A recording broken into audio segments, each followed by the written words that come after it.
अध्यक्ष महोदय, अगर ये बात गलत है तो मैं रिजाइन आपको देना चाहता हूं। माननीय अखिलेश यादव जी।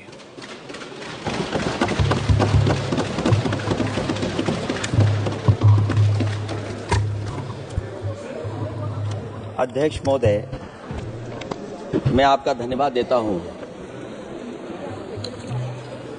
कि आपने मुझे महामहिम राष्ट्रपति जी के अभिभाषण पे बोलने का मुझे समय दिया है। अध्यक्ष जी, मैं सबसे पहले आपका अभिनंदन एवं अभिवादन करते हुए आग्रह करना चाहूँगा कि मुझे बोलने के लिए जो समय दिया है, मैं उसमें से 2 मिनट का समय महाकुंभ हादसे का शिकार लोगों की आत्मा की शांति के लिए खड़े होकर के मौन रखना चाहूँगा।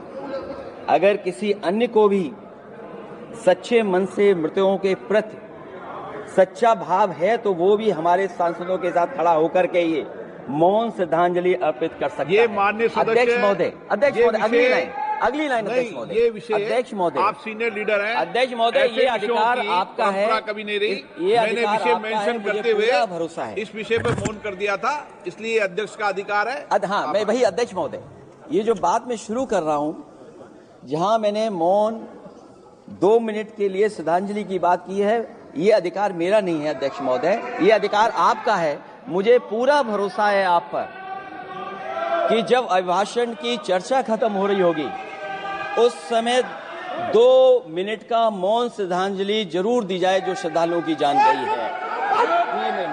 नहीं अध्यक्ष महोदय, नहीं अभी 1 मिनट आप लोग कुछ मत बोलो। नहीं कुछ नहीं अध्यक्ष महोदय, अभी तो अध्यक्ष महोदय मैंने बात शुरू नहीं की है, और जिन लोगों को तकलीफ है और जिनको दुख होना चाहिए उनके बारे में मैं, हालांकि वो बात मैं बाद में कहना चाहता था महाकुंभ के बारे में, लेकिन अध्यक्ष महोदय क्योंकि बहुत सारे माननीय सदस्य ये सुन नहीं सकते हैं, इसलिए मैं बात वहीं से शुरू करता हूं। आप देश के परम अभिभावक होने के नाते हमारा आपसे अनुरोध है कि जहां सरकार बजट के आंकड़े लगातार दे रही है, और जब मैंने अभिभाषण पढ़ा अध्यक्ष महोदय, बहुत सारे आंकड़े सरकार ने दिए हैं। आंकड़े देने से पहले महाकुंभ में मरने वालों के आंकड़े भी दे दें। महाकुंभ की व्यवस्था के बारे में स्पष्टीकरण देने के लिए मेरी मांग अध्यक्ष महोदय, सर्वदलीय बैठक बुलाई जानी चाहिए। महाकुंभ आपदा प्रबंधन व खोया पाया केंद्र की जिम्मेदारी सेना को दी जाए। महाकुंभ हादसे के शिकार लोगों की मृत्यु, घायलों का इलाज, दवाइयों, डॉक्टर, भोजन पानी, परिवहन की उपलब्धता का आंकड़ा संसद में पेश किया जाए। महाकुंभ हादसे के लिए जिम्मेदार लोगों पर, महाकुंभ हादसे के लिए जिम्मेदार लोगों पर घोर दंडात्मक कार्रवाई हो। जिन्होंने सच छुपाया है उनको दंडित किया जाए। अध्यक्ष महोदय, हम डबल इंजन की सरकार से पूछते हैं, अगर अपराध बोध नहीं था तो आंकड़े दबाए, छिपाए और मिटाए क्यों गए हैं? सच छिपाना और मिटाना भी तो अपराध है। इसका दंड कौन भुगतेगा अध्यक्ष महोदय? जहां इंतजाम होना चाहिए था वहां प्रचार हो रहा था। एक धार्मिक समागम में डबल इंजन का राजनीतिक प्रचार अशोभनीय है, निंदनीय है। इतने बड़े हादसे के बाद कम से कम अब तो वो होर्डिंग उतरवा देना चाहिए। अध्यक्ष महोदय, महाकुंभ की जो तैयारी हुई, जो हम लोगों ने जाना वहां पर, महाकुंभ न केवल 144 साल के लिए ये कहा गया, बल्कि ये भी कहा गया कि पहली बार धरती पर इस तरह का डिजिटल और जो आधुनिक चीजें हैं, टेक्नोलॉजी, उसका इस्तेमाल कर करके महाकुंभ होने जा रहा है। सीसीटीवी, ड्रोन, लाइव स्ट्रीमिंग के आधार पर जिनका दावा था कि वो डिजिटल कुंभ करा रहे हैं, वो मृतकों की डिजिट नहीं दे पा रहे हैं। एक तरफ तो जो लोग डिजिटल डिजिटल डिजिटल अध्यक्ष महोदय कहने को थकते नहीं है, लेकिन जब कुंभ में इतना बड़ा हादसा हो गया है तो यही सरकार डिजिट नहीं दे पा रही है। हमारे अपने लोग मारे गए हैं, जिसमें परिवार का हर रिश्ता दिवंगत हुआ है। किसी की माता, किसी के पिता, किसी की बहू, किसी की बेटी, किसी का भाई बहन, चाचा चाची, बच्चों के आंकड़े तो अभी तक नदारद हैं। खोया पाया केंद्र ही लोगों को तो नहीं मिल रहा है, जो खोया पाया केंद्र था उसको भी लोग पा नहीं पा रहे, ढूंढ नहीं पा रहे। अध्यक्ष महोदय, कुंभ कोई पहली बार नहीं हो रहा है। कुंभ का आयोजन सदियों से होता आया है। हमारे पौराणिक और हमारे इतिहास के दस्तावेज ये बताते हैं कि समय समय पे जो भी सरकारें रही होंगी, जिसका भी राज रहा होगा अध्यक्ष महोदय, उसने महाकुंभ या इस तरह के कुंभ का आयोजन किया है। एक तरफ तो वो कि जो 144 साल बाद महाकुंभ होने जा रहा है, उसका इतना प्रचार किया, और मैंने तो कई टीवी इंटरव्यूज में, कई समाचार चैनलों पर यह बात सुनने में आई और सुनते रहे हम लोग कि सरकार ने 100 करोड़ लोगों के आने का इंतजाम किया है। और अगर 100 करोड़, अध्यक्ष महोदय, अगर ये बात गलत है तो मैं रिजाइन आपको देना चाहता हूं। अगर अध्यक्ष महोदय, ये माननीय सदस्य लोग अगर ये नहीं सुन पा रहे हैं तो मैं इनको एक एक को, आप नहीं गए स्नान करने, आप स्नान करने नहीं गए, इसीलिए इस तरह की भाषा का इस्तेमाल कर रहे हैं। अध्यक्ष महोदय, ये कहा गया कि 144 वर्ष के बाद ये हो रहा है। जहां तक मेरी समझ और जानकारी कहती है, जो एस्ट्रोनॉमी और एस्ट्रो चीजों को समझते होंगे वो ये स्वीकार करते होंगे, जो भी कुंभ होता होगा वो 144 वर्ष के बाद ही होता होगा। लेकिन ये कहा गया कि नक्षत्र ऐसे हैं, तो मैं अध्यक्ष महोदय सरकार से कहना चाहता हूं कि सतयुग से लेकर के कलयुग तक ये सनातन परंपरा रही है कि संत महात्मा साधु समाज मुहूर्त के हिसाब से शाही स्नान करते हैं। उसमें नक्षत्रों के हिसाब से जो सहयोग बनता है वही शाही स्नान का मुहूर्त होता है। लेकिन भाजपा के राज में ये सनातन परंपरा टूट गई। पहले सरकार ने संत समाज को शाही स्नान रद्द करने का आदेश दिया, जिससे अनादिकाल की सनातन परंपरा टूटी। और फिर जब देश भर में ये बात उठी, देश भर में ये बात उठी, तो उन्होंने हादसे को छिपाकर फिर से आदेश दिया कि अखाड़े शाही स्नान करने जाएं। इससे सरकार ने पावन मुहूर्त के स्थान पर अपने मनमाने समय पर स्नान कराने का आदेश दिया। बात उस दिन या तिथि की नहीं होती है, बल्कि निश्चित मुहूर्त काल की होती है। ये सनातन परंपरा तोड़कर इन लोगों ने अच्छा नहीं किया। और ये क्या परंपरा टूटी है कि नहीं टूटी है, मैं समझता हूं अध्यक्ष महोदय मुझसे बेहतर सामने वाले जाकर जानते होंगे इसके बारे में। और जो लोग, अध्यक्ष महोदय, जो हम लोगों ने देखा वहां पर लोग पुण्य कमाने आए थे और अपनों के शव लेकर के गए हैं।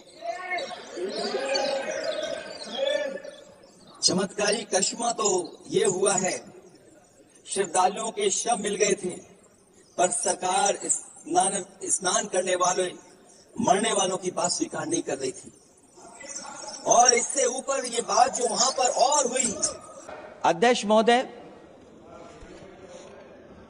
जब ये जानकारी हो गई कि कुछ लोगों की जान चली गई, लाशें हैं जो मोर्चरी में पड़ी हैं, अस्पताल में पड़ी हैं, उसके बाद सोचिए सरकार क्या कर रही है।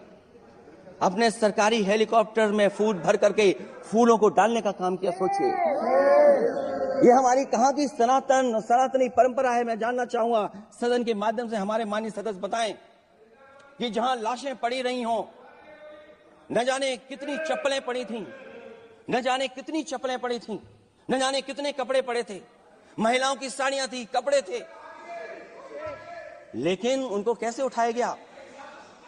उन सबको उठाया गया जेसीबी मशीन से, ट्रैक्टर की ट्रॉली से। उनसे उठा करके कहां फेंका कोई नहीं जानता, लेकिन जब उनको लगा कि वहां से बदबू आ रही है तो यही सरकार के लोग छिपाने लगे हैं। यही आपका महाकुंभ का आयोजन था।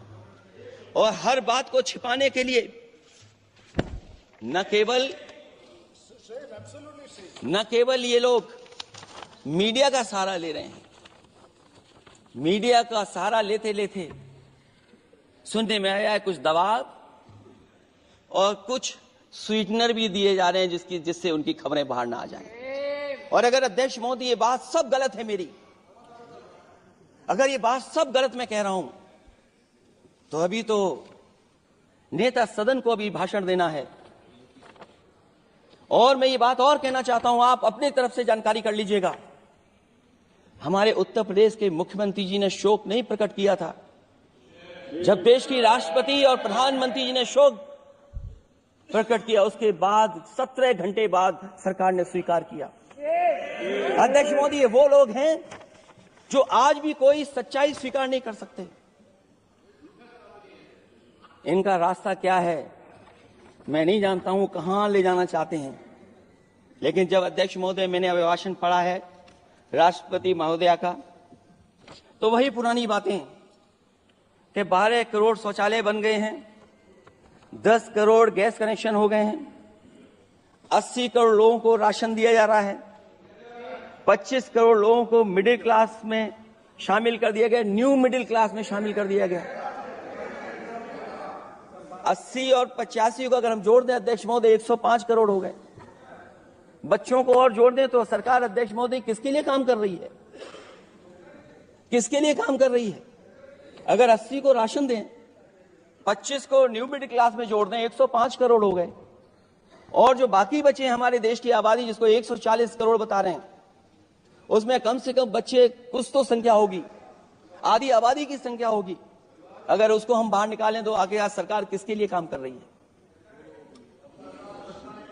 वही बात पुरानी सुनने को मिलती है कि राष्ट्रीय मिलिट्री स्कूल बन गए हैं, राष्ट्रीय मिलिट्री स्कूल जिनमें बालिकाओं की भर्ती शुरू हो गई है।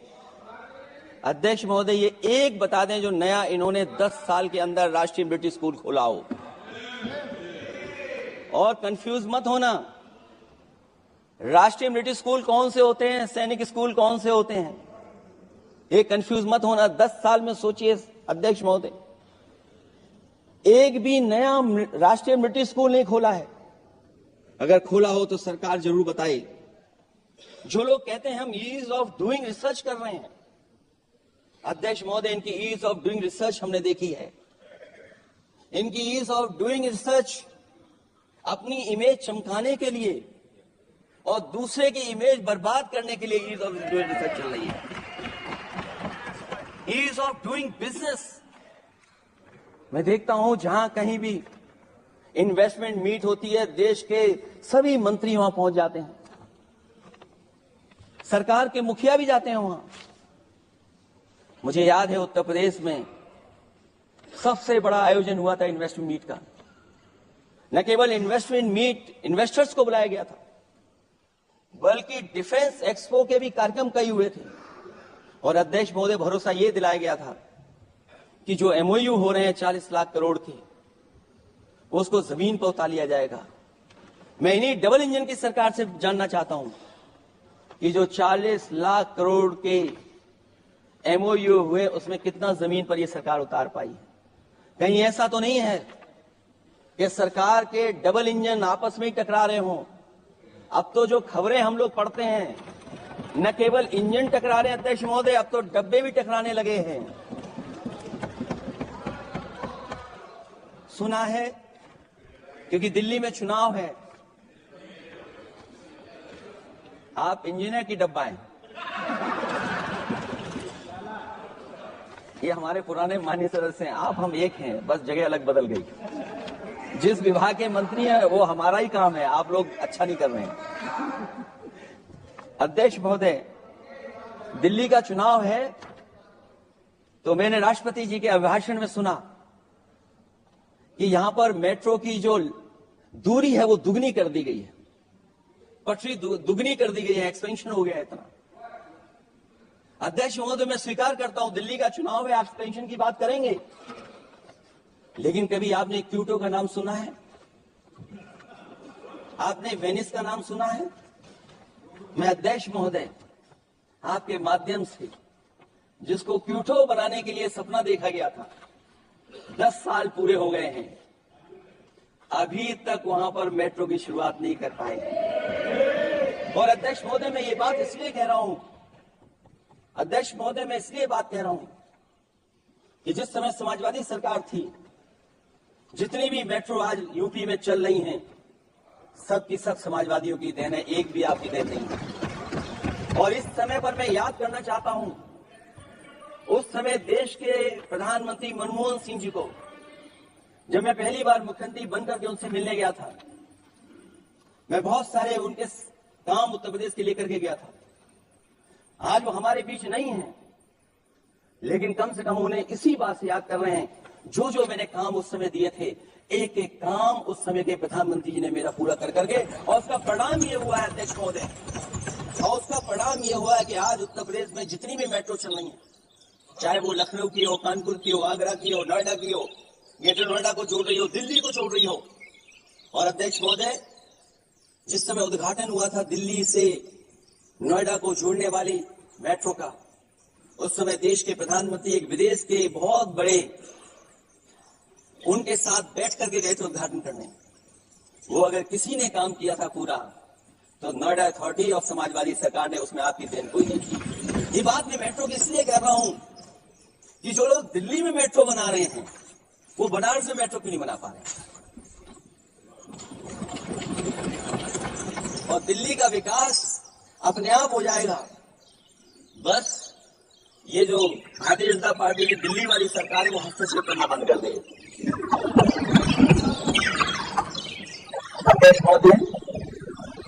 रिवर लिंकिंग का कार्यक्रम कुछ दिन पहले प्रधानमंत्री ने किया। अध्यक्ष महोदय, मैं आपके माध्यम से जहां किसानों के लिए एक नई चीज आ रही है, जिससे कि न केवल उनकी खेती बाड़ी बल्कि बहुत सा सुधार दिखाई देगा। खेती बाड़ी को भी पानी मिलेगा, पीने का भी पानी मिलेगा। इंटरलिंकिंग पुरानी योजना है, और मुझे याद है जब पहली बार उसका एमओयू साइन हुआ था, उसमें दोनों प्रदेश के मुख्यमंत्री शामिल थे, लेकिन जब उद्घाटन हुआ है तो दोनों के एक प्रदेश के मुख्यमंत्री वहां से गायब थे। वो कारण अगर जानना चाहोगे तो वो कारण भी बता दूंगा अगर आप कहोगे। इंटरलिंकिंग हो रही रिवर की, ये अच्छी योजना है। 40,000 करोड़ रुपए आप खर्च करने जा रहे हैं।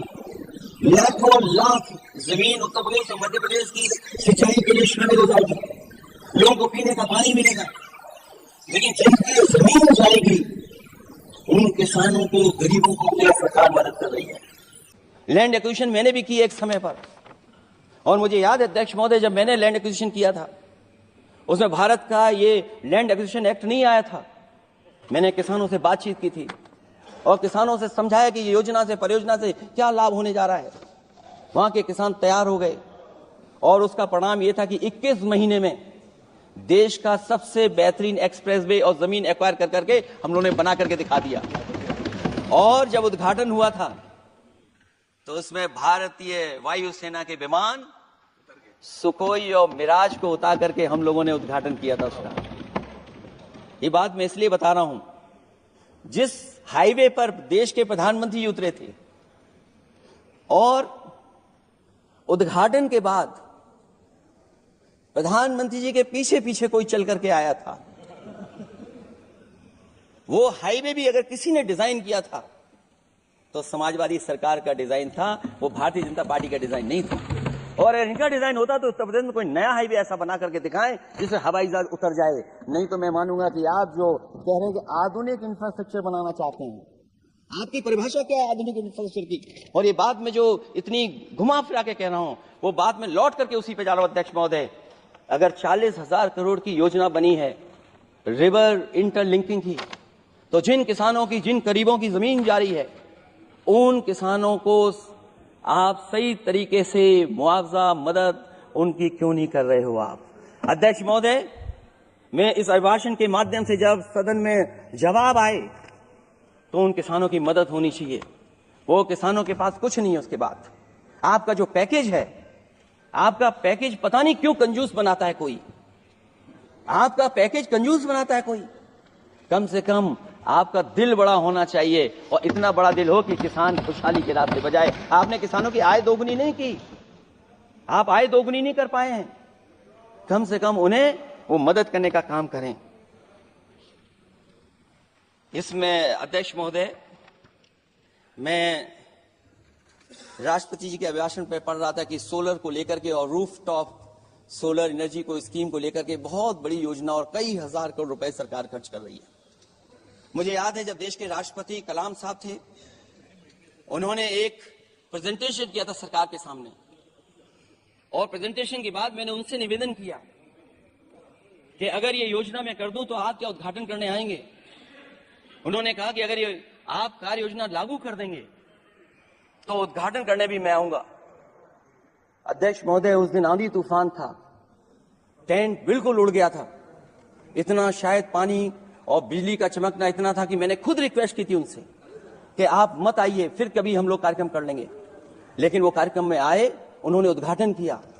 और अध्यक्ष महोदय, जो लोग कह रहे हैं 40,000 करोड़ की रूफटॉप स्कीम लाए सोलर की, जो मिनी ग्रिड बना करके पूरे के पूरे गांव को हम लोगों ने फ्री बिजली दी थी। फ्री बिजली उनको मिलती थी 24 घंटे, उनकी चक्की चलती थी, उनका सिंचाई का पानी का इंतजाम होता था। जब तक समाजवादी सरकार रही तब तक वो योजना चलती रही, और जैसे ही समाजवादी सरकार गई, इन्हीं के लोगों ने उसका मेंटेनेंस रोक दिया। न केवल उस गांव का जिसका राष्ट्रपति रहे उन्होंने उद्घाटन किया, बल्कि और जितनी भी सोलर की स्कीम चल रही थी, लोहिया आवास में जहां सोलर स्कीम के माध्यम से हम लोग गरीब को सोलर पैनल के माध्यम से उनको बिजली दे रहे थे, फ्री बिजली, उन सब योजनाओं को इन्होंने बंद करने का काम किया है। सोचिए, ये वो लोग हैं जो इंफ्रास्ट्रक्चर बनाना चाहते हैं। अध्यक्ष महोदय, चीन के सवाल को लेकर के कांग्रेस पार्टी के भी कुछ विचार हैं, हमारी भारतीय जनता पार्टी के लोगों के भी विचार हैं। सच्चाई ये सदन और ये देश भी जानता है, एक समय पर हम लोगों ने बहुत लाखों लाख किलोमीटर की जमीन, लाखों लाख एकड़ की जमीन हम लोगों ने खोई, और अब उसी रास्ते पर भारतीय जनता पार्टी चल रही है। अध्यक्ष महोदय, सवाल यह है, जमीन खोने के साथ साथ भारतीय जनता पार्टी स्वीकार नहीं कर रही है कि जमीन चीन ने कब्जा की है। और ये बात अगर हम लोग कह रहे हैं तो जो अखबारों में खबरें निकलती हैं, टीवी पे कभी कभी खबरें आती हैं, अध्यक्ष महोदय सरकार को कहिए कि ऐसे चैनल, ऐसे अखबारों पे एफआईआर लिखा कर उन्हें जेल भेज दो। क्योंकि कुंभ की जो खबर चलाना चाहते थे, कुंभ की जो खबर देना चाहते थे, उन कुछ साथियों पे आपने एफआईआर लिखा दी है। अगर कुंभ पर सच्ची खबर दिखाने वालों पे आप एफआईआर लिखा सकते हैं, तो फिर चीन की खबर, जो खबर चला रहे हैं, उस पर भी आपको एफआईआर लिखानी चाहिए। दूसरा, हमारा एक जाति जनगणना का मसला बहुत पुराना है, ये कोई नया नहीं है। आरक्षण के सवाल पर इस देश में दक्षिण भारत से लेकर के उत्तर भारत में और देश में जगह जगह पर बहुत सारे नेता ऐसे रहे जो आज हमारे बीच नहीं है, जिनकी वजह से हम आज उस आंदोलन को आगे ले जा रहे हैं। बाबा साहब भीमराव अम्बेडकर जी का जो संविधान है, उसके तहत जो हमें हक अधिकार मिले, आरक्षण की व्यवस्था है, उस व्यवस्था को और मजबूत बनाने के लिए जाति जनगणना होना चाहिए। उसके पक्ष में अब तो कांग्रेस पार्टी भी है। एक समय था जब कांग्रेस पार्टी उस पक्ष में नहीं थी। और अध्यक्ष महोदय, मैं बड़ी जिम्मेदारी के साथ कहना चाहता हूं, अगर उसी समय कांग्रेस पार्टी भी पक्ष में होती तो आज हमें आपके सामने खड़ा नहीं होना पड़ता, मांगना नहीं पड़ता जाति जनगणना। लेकिन अध्यक्ष महोदय, मैं अपने कांग्रेस पार्टी के साथियों से भी कहना चाहूंगा, अध्यक्ष महोदय, मैं कांग्रेस पार्टी के साथियों से भी कहना चाहता हूं, हम आपके साथी हैं और इस मुद्दे पे तो हम आपके साथ और आपके आगे भी चल करके आपका साथ दे देंगे। अब जाति जनगणना को कोई नहीं रोक सकता है। एक दिन ऐसा आएगा अध्यक्ष महोदय, एक दिन ऐसा आएगा, कोई टकराव नहीं है, आपके इंजन जैसे नहीं है, आपका एक इंजन। अध्यक्ष महोदय, ये अध्यक्ष महोदय, हम तो, मुझे कभी कभी ये लगता है कि प्रधानमंत्री जी जितना अपने लोगों को ध्यान देकर के समझाते हैं, इतना ये समझते ही नहीं है। वो अध्यक्ष महोदय, वो सबसे ज्यादा सोशल मीडिया के बारे में जानकारी रखते हैं। आप भी जानकारी रखा करो, अगर आप जानकारी रखोगे तो आपको सच्चाई पता लग जाएगी। एक इंजन ने नमस्कार नहीं किया था दूसरे इंजन को, अगर याद है तो ये बात अगर छिपी हुई हो। ऑनरेबल मेंबर, अध्यक्ष महोदय, अभी तो मैंने शुरू नहीं किया, मेरा लिखा हुआ बहुत लंबा। कंक्लूड करें, आप समाप्त करें प्लीज। और अध्यक्ष महोदय, एक सवाल और बड़ा उठा है, नौकरी को लेकर के, रोजगार को लेकर के, और हमारे भारत की जो मैन्युफैक्चरिंग सेक्टर है उसको बढ़ावा कैसे दिया जाए। चीन जैसा देश केवल एक पे हमला नहीं कर रहा है अध्यक्ष महोदय, आपकी जमीन भी छीन रहा है और आपका बाजार भी छीन रहा है। और ये बात अगर गलत हो तो सरकार हमें बताए, वो आंकड़े दे। अगर कांग्रेस पार्टी का रास्ता था तो आपका रास्ता कांग्रेस पार्टी का क्यों है? अगर कांग्रेस पार्टी का वो रास्ता था तो आपका रास्ता क्यों है? वो मैं तो जानता हूं जिस दिन उनके सहयोगी साथी समझ लेंगे वो भी साथ छोड़ जाएंगे। दूसरा जो सवाल कहा गया है अध्यक्ष महोदय, जिस समय बाजार खोला गया, जिस समय हमारा व्यापार के लिए पूरा बाजार खोल दिया, हमसे ज्यादा वित्त को समझने वाले इकोनॉमिस्ट और बहुत सारे जानकार लोग वो मुझसे बेहतर समझते होंगे, लेकिन मैं ये बात समझता हूं कि जिस समय बाजार खोला गया उस समय ध्यान उतना हमारे देश की अर्थव्यवस्था पर नहीं रखा गया। अगर उसी समय पर मैन्युफैक्चरिंग सेक्टर को जिस जिम्मेदारी से रखना चाहिए था नहीं रखा गया, अगर उस समय रखा गया होता तो शायद अध्यक्ष महोदय हम लोग चीन से आगे निकल गए होते। आज चीन आ गया, ध्यान दे रहे हो क्या अध्यक्ष महोदय? अपना साइकिल, इसलिए अध्यक्ष महोदय अगर इस समय मेरा समय है अभी, क्योंकि मैं बहुत कुछ लेकर के वो, जहां तक इंफ्रास्ट्रक्चर की बात है, आप कहते हैं कि देश का आधुनिक इंफ्रास्ट्रक्चर बनेगा, वो केवल उसके नागरिकों को एक बेहतर जीवन देश को नई पहचान देता है, बल्कि देश को एक नया आत्मविश्वास भी देता है। और अगर ये बात सच है तो अध्यक्ष महोदय में बात कहना चाहता हूं कि 2022 के चुनाव से पहले एक बुंदेलखंड एक्सप्रेस वे बनाया गया था, और जिसकी तैयारी को लेकर के देश के प्रधानमंत्री जी गए थे। कितनी सजावट हुई थी, कितनी तैयारी हुई थी। जो हमारे बुंदेलखंड के साथी माननीय सदस्य चलते होंगे बुंदेलखंड के एक्सप्रेस वे पर, वो जानते होंगे प्रधानमंत्री जी उद्घाटन करके गए, पानी बरस गया, बुंदेलखंड बह गया, एक्सप्रेस वे बह गया। और सोचिए अध्यक्ष महोदय, कब उद्घाटन किया था आपने? 22 में, और आज भी मेंटेनेंस चल रहा है उसमें। 22 के बाद से आज तक भी मेंटेनेंस चल रहा है। और कहीं अगर आपने जो गाड़ियां बाजार में ला दी हैं, जो बाजार में आजकल अध्यक्ष महोदय जो गाड़ियां आ गई हैं, अगर वो कहीं अपनी रफ्तार से चलेंगी तो या तो पेट दर्द होगा या कमर का दर्द होगा, दोनों में से एक के लिए तो इलाज जाना ही पड़ेगा। और वो कितने हजार करोड़ का बना? 14,000 करोड़ का। इसी तरह Gorakhpur link express way UP में 91 किलोमीटर, जो हमारे रोड की जानकारी रखते होंगे, एनएचआई की जानकारी रखते होंगे, वो जानते होंगे कि गोरखपुर लिंक जो 2022 में शुरू हो जाना चाहिए था, वो अभी तक शुरू नहीं हो पाया। वो 91 किलोमीटर का 7,283 करोड़ का बन रहा है।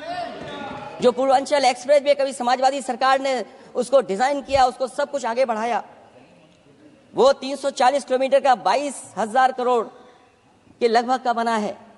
लेकिन जहां तक मैं बना करके छोड़ गया वहां से आगे नहीं बढ़ा। और अगर वो बढ़ गया होता तो बिहार और बंगाल के लोगों के लिए बहुत रास्ता आसान हो जाता।